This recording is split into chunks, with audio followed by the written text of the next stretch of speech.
Throughout history, we performed the task of driving fasteners with hand tools.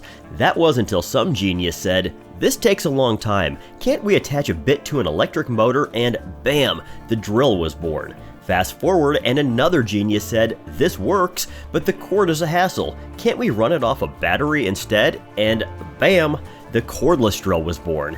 As time marched on, people were like, hey, drills are great for holes, not so great for putting things in them.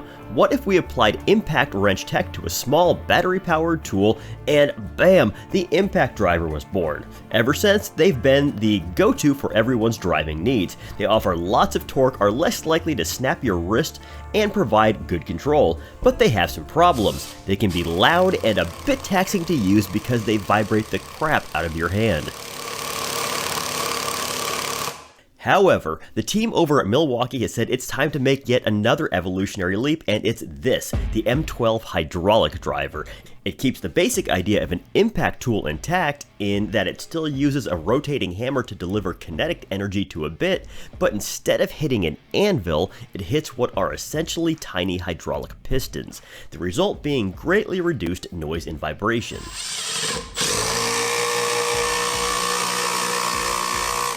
So if this sounds like a solution looking for a problem that you'd be interested in, let's take a look at what comes in that box. We've got an M12 charger, sadly not dual voltage, a pair of 2 amp-hour red lithium batteries, a soft carrying case, and the driver itself. Right out of the box, impressions are excellent with typical Milwaukee build quality and attention to detail. All good so far. So, like pretty much all Milwaukee M12 tools, the surge driver does appear to be designed with ergonomics in mind. Milwaukee really seems to make that an emphasis on this line, and this one is no different. This grip is just about the most comfortable power tool I've ever grabbed. Up front we do have a rubber overmolded boot there to hopefully stop that from getting nicked up. On top we have a mode selector. Basically 1, 2, and 3 just indicate a maximum speed. So 1 is 1100 RPM, 2 is 2200, and 3 is 3200. We also have a self-tapping mode here that will make it so you can't overdrive and strip out a self-tapping sheet metal screw. I did grab the spade bit just because I thought that would be the best bit to demonstrate the relative speeds for you guys. Oh yeah, and as far as installing a bit, you don't actually, it's just kind of one-handed press in. So you don't actually have to pull the retention collar back to snap in a bit, although you still have to remove it, but whatever. So here's mode 1, which is 1100, 2, 12, or 2200, and 3200. And then the self-tapping mode, like I said, it just kind of actually registers how much resistance it's getting and will prevent a sheet metal screw from stripping out the base material. Other than that, that's pretty much the operational overview. We do have a belt clip built in there that slides very nicely onto a tool belt. But it's so small, I actually kind of find that it sits in the pouch of a tool belt even better. LED light on the front stays on for a couple seconds after you tap the trigger. We also have our battery indicator on the tool like most M12 tools, so I kind of like that. Just tap that real quick to get a battery reading indication. That seems like a smarter way to do it than the M12 line. I'm sorry, a smarter way to do it than the M18 line, where you have to actually press a button on the battery itself. That just seems like a more thought out solution. But overall, ergonomically and operationally, a very well designed tool. To break her in, I've got some 4x4s that need tacking down to a post base. Let's see how it drives some number 10 by 1 1/4 inch Simpson SDS screws.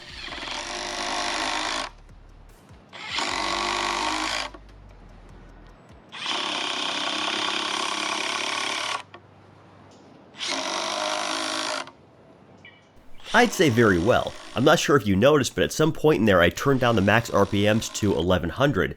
To be honest, I don't see myself using that feature all too often. The variable speed trigger already gives me plenty of control, but I suppose if you've got a lot of really small fasteners, it might save some from getting stripped. Next up, I need to attach a beam to that same post. However, this bracket uses 1/4 inch lags instead of number 10 screws. Let's see how the M12 hydraulic driver handles them.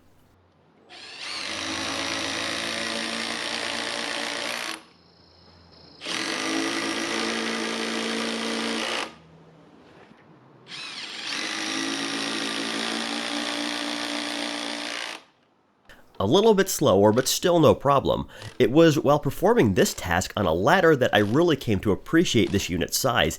It easily fit in a tool belt pocket so I could keep my hands free to climb.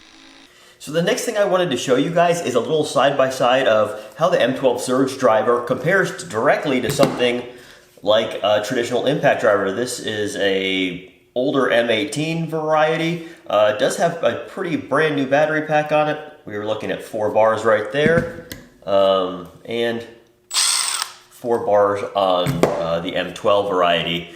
To test this out, we've got 3 5/16 lags, 3 number 10 Simpson SDS screws, and 3 deck screws that have very cheap heads on them, so they might strip out all the way down.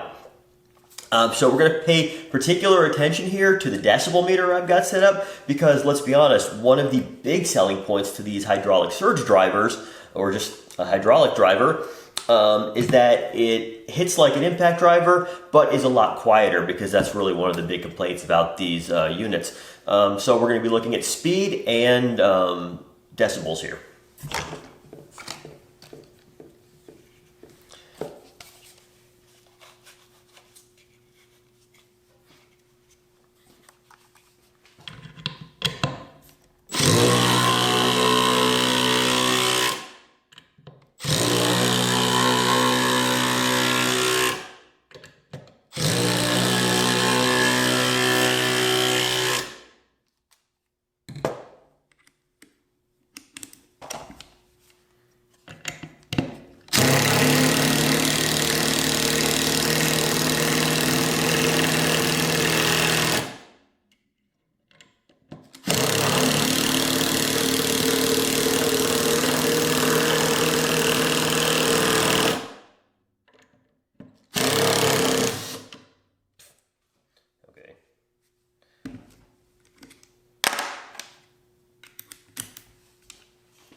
Did you guys notice when I was driving with this, how much this thing was dancing around the table? That's another kind of selling point here, is these just don't vibrate as much. So, nice feature.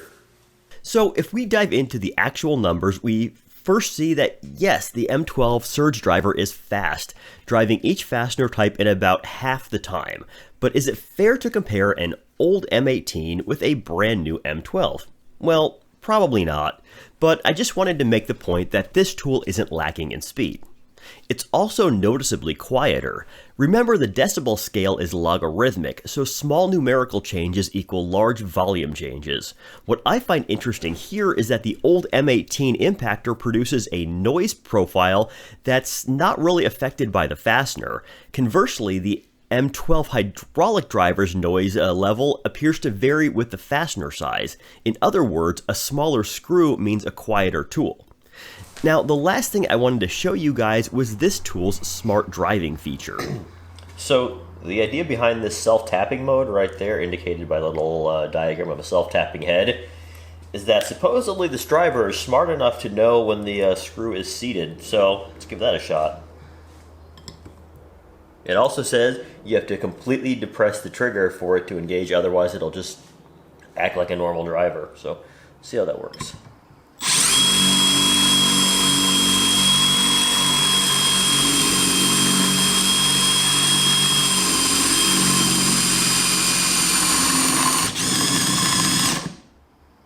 Oh.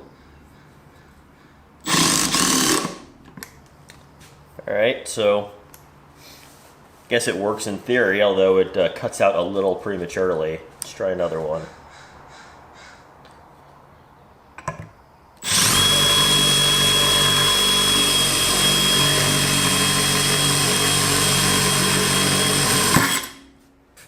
Nice.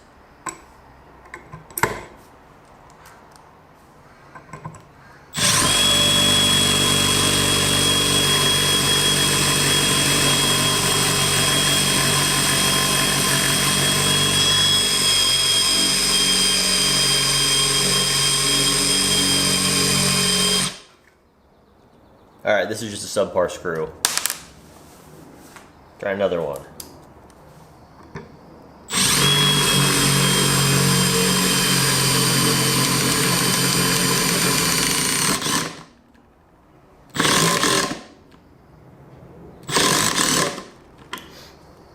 Well, it definitely stops it from overdriving, but to be honest, I think it cuts out a little early. And I think for my purposes, I will probably just stick to the normal driving mode and cut out when I feel it's ready to cut out.